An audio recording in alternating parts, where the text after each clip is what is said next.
Hey everyone, ready for another deep dive? Today we're tackling self-love, and I think we're going to uncover it's a lot more than just, all those bath bombs and face masks. Absolutely. We're going way beyond the surface. And the guide for this journey is an article from Better Up. Yeah. It's that platform all about personal growth. Right, yeah. It's called What Self-Love Truly Means and Ways to Cultivate It. So before we really get into it, one thing from the article really kind of jumped out at me. It talks about the whole self-care industry. I mean, it is huge, right? Like multi-billion-dollar huge. And, well, everyone's talking about self-care, but is it really the same thing as self-love? I mean, is that what we're really talking about? It's a good question. The article challenges the idea that just, buying a bath bomb equals self-love. I mean, those little things can be nice, Oh, yeah. but true self-love Yeah. goes so much deeper. Right. Think of it more like this. Self-care might pamper your body, but self-love, that nourishes your soul. Okay, so if it's not just about bath bombs and spa days, what does self-love actually look like? It really starts with just having a healthy appreciation for yourself, recognizing your worth, and treating yourself with kindness. It's about accepting who you are, flaws and all, and choosing to focus on your strengths. Okay, that makes sense. But I mean, isn't there a fine line between self-love and becoming a bit, narcissistic? Absolutely, there's a huge difference. Yeah. Narcissism is all about excessive self-interest, that need for admiration. Self-love, that's about recognizing your value without needing constant external validation. And a key part of that is self-compassion. Self-compassion. I've heard that term before, but I'm not sure I really fully grasp it. How does it fit into this whole self-love thing? Think of it this way. How would you treat a friend who is going through a tough time? You'd probably offer them kindness, understanding, support. Yeah, of course. Well, self-compassion is about extending that same grace to yourself, especially when you make mistakes or face setbacks. Wow, that's actually really profound. I think we are often way harder on ourselves than we would ever be on a friend. Exactly. And that's where self-compassion really comes in. It's about silencing that inner critic and replacing it with a voice of support and encouragement. And, that's something the article dives into as well. So if we can sort of master that inner dialogue, what benefits can we expect from embracing this deeper level of self-love? I know the article mentioned quite a few, right? It does. And they're not just, warm, fuzzy feelings. There's a lot of research showing that self-love can have a powerful impact on our mental and physical health. For example, did you know that self-compassion has been linked to lower levels of the stress hormone cortisol? Wait, really? So being kinder to ourselves can actually reduce our stress levels? Exactly. When you practice self-compassion, you're essentially rewiring your brain to respond to challenges with more resilience, like building up an inner shield against all that negativity. That makes so much sense. What other benefits did the article highlight? One that really stood out to me is the connection between self-love and risk-taking. And I'm not talking about reckless behavior, but the kind of risks that help us grow and reach our full potential. Okay, I'm really curious now. How does loving yourself make you more willing to take risks? Well, think about it this way. When you genuinely believe in your worth, you're less afraid of failing. You trust yourself to handle challenges and bounce back from setbacks.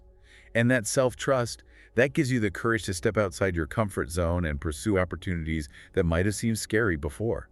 That is such an empowering thought. It's like self-love gives you this sense of, I don't know, invincibility. Well, maybe not invincibility, but a much stronger sense of self-efficacy. You begin to believe in your ability to achieve your goals, and that belief fuels your actions. So it's this like positive feedback loop. The more you love yourself, the more you believe in yourself, and the more you achieve. Exactly. Yeah. And the article goes on to discuss how self-love also fosters empathy. Now, that's not something I would have considered. What's the connection between loving yourself and being more empathetic toward others? Yeah, it's really interesting. When you're compassionate and understanding toward your own flaws and struggles, you're more likely to extend that same compassion and understanding to others. You start to see the world through a lens of kindness, recognizing that everyone is fighting their own battles. Wow, that's really profound. So by practicing self-love, we're not only improving our own lives, but we're also making the world a kinder place. Precisely. And that's just one of the many, many ripple effects of cultivating that strong sense of self-love. This is all so insightful. I'm already starting to see why self-love is so much more than just this, feel-good concept. It really is transformative. But now I'm curious, how do we even know if we're actually lacking in self-love? Are there any telltale signs? That's a great question. The article outlines 10 signs that might indicate a need for some self-love TLC. We could spend a good chunk of time diving into each of them, but let's start with one that I think resonates with a lot of people. Perfectionism. Perfectionism, really. How is that a sign of low self-love? I always thought it was a good thing to strive for excellence. It's important to distinguish between healthy striving and perfectionism. When we're constantly striving for an unattainable ideal, we're setting ourselves up for disappointment and self-criticism. And that constant pressure can be incredibly damaging to our self-worth. So it's not about lowering our standards, but rather about being more realistic and accepting of our imperfections. Exactly. And that's where self-compassion comes in again. It's about recognizing that we're all human, we all make mistakes, and that's okay. Look, this is making me rethink my whole approach to, well, pretty much everything. What other signs of low self-love should we be on the lookout for? Well, another one that's particularly relevant in today's world is neglecting personal needs and avoiding self-care. Ah, so this is where those bath bombs and face masks come back into play. They can be part of it, but it goes much deeper than that. It's about consistently putting your own needs on the back burner, prioritizing the needs of others. So like we're constantly giving, giving, giving, but we're not replenishing our own energy and resources. Exactly. And that can lead to burnout, resentment, and a diminished sense of self. That makes sense. What other red flags should we be aware of? Another sign the article highlights is tolerating toxic or abusive relationships. Okay, that's a heavy one, but I can see how it relates to self-love. When you don't value yourself, you might settle for less than you deserve. You're absolutely right. When we truly love and value ourselves, we set boundaries and refuse to tolerate treatment that diminishes our worth. We recognize that we deserve to be treated with kindness and respect, both by ourselves and by others. This is making me realize just how crucial self-love is for all aspects of our lives, from our inner world to our relationships and even our overall well-being. It really is the foundation for a healthy and fulfilling life. Before we move on, you mentioned 10 signs of low self-love. Should we delve into the remaining 7 right now? We could, but I think it might be more impactful to shift gears a bit. We've spent a good amount of time exploring the problems, so let's move on to solutions. Yeah. What do you say we dive into some practical strategies for actually cultivating self-love? The article offers some fantastic advice on that front. I'm all for that. Let's start turning these insights into action. Where do we begin? I'm ready to dive into those practical strategies you mentioned. I'm feeling inspired to start putting all this amazing insight into action. The article outlines 8 strategies, and we talked about the first few in the last part. Where do we go from here? Absolutely. Let's pick up where we left off. We talked about understanding ourselves, accepting compliments, building self-care routines, and prioritizing self-compassion. These are all foundational pieces. Right. And they all seem to tie back to that idea of shifting our inner dialogue, being kinder to ourselves, and quieting that negative self-talk. Actually, that's the next strategy on the list, isn't it? Nurturing positive self-talk and affirmations. Yes. And this is where we start to actively reshape our relationship with ourselves. Think about it. We spend so much time in our own heads. But are we being a good friend to ourselves in that internal conversation? That's a really good point. I know I've definitely had moments where my inner critic takes over and I end up feeling pretty lousy. It's a common experience. But the good news is we can train our minds to be more supportive and encouraging. And one of the most effective ways to do that is through affirmations. Okay, affirmations. I've tried them before, but honestly, they felt a little cheesy, like I was just trying to trick myself into feeling better. Do they actually work? They can be incredibly powerful, but it's not just about repeating empty phrases. It's about consciously choosing to focus on positive beliefs about yourself and reinforcing those beliefs through repetition. So it's about creating new neural pathways, basically, like rewiring our brains to think more positively. Exactly. Think of it like building a muscle. The more you use it, the stronger it gets. The same applies to positive thinking. That makes sense. Do you have any tips for making affirmations more effective? One thing that helps is to personalize them. Instead of using generic affirmations, create ones that resonate with your specific goals and challenges.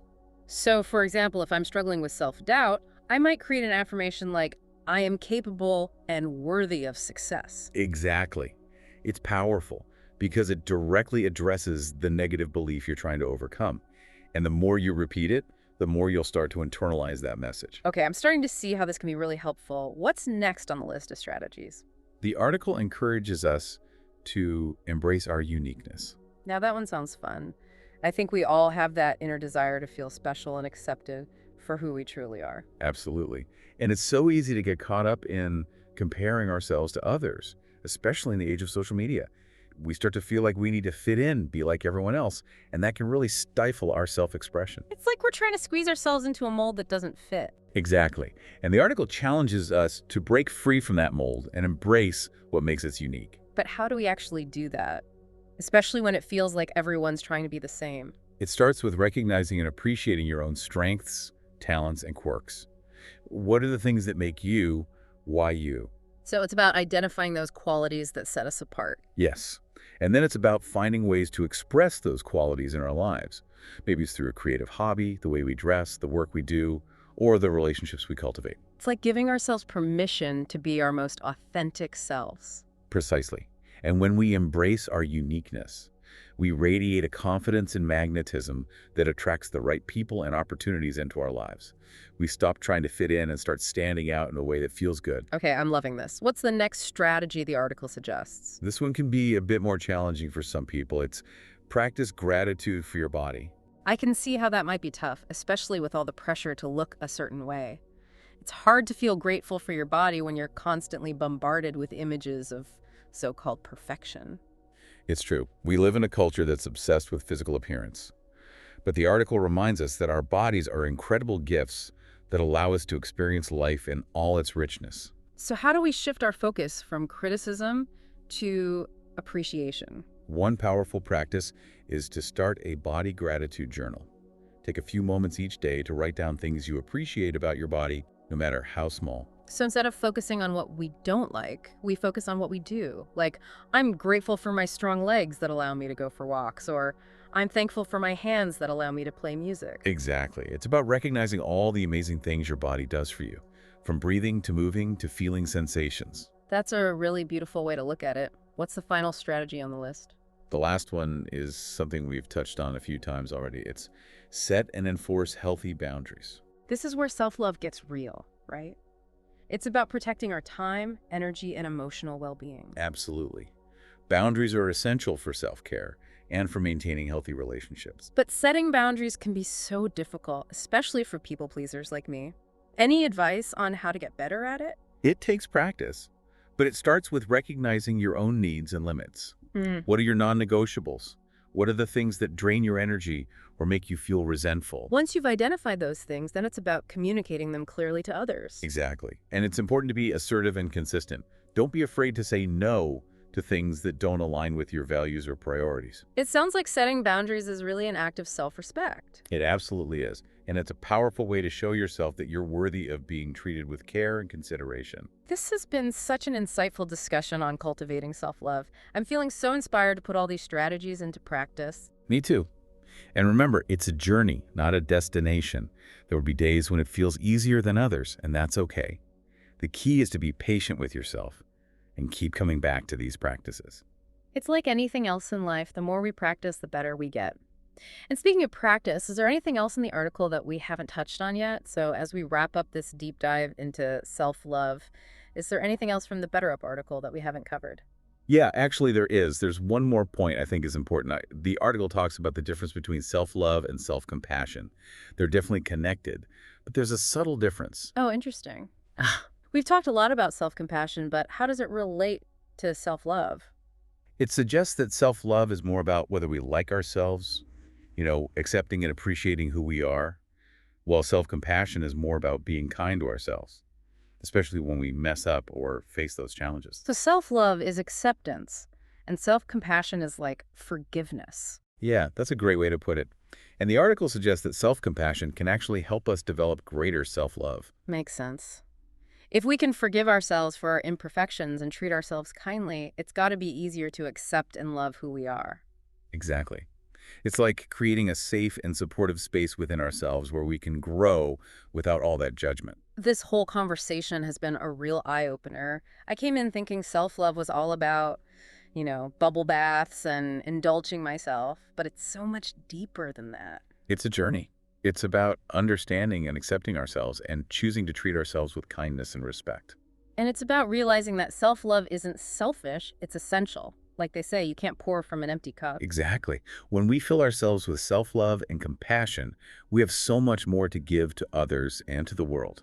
I think we've covered a lot of ground today. We explored what self-love means, the benefits it offers, and how we can actually cultivate it in our lives. And I hope everyone listening is feeling ready to put some of these strategies into practice. Remember, even little acts of self-care and self-compassion can make a big difference. Absolutely. It's about those conscious choices each day to nurture our relationship with ourselves. This conversation has definitely given me a lot to think about. Thank you so much for your insights. My pleasure. And to everyone listening, remember you are worthy of love, starting with the love you give yourself. Beautifully said. Embrace your imperfections, celebrate your strengths, and never stop nurturing the most important relationship you'll ever have, the one with yourself. Until next time, take care and be kind to yourselves.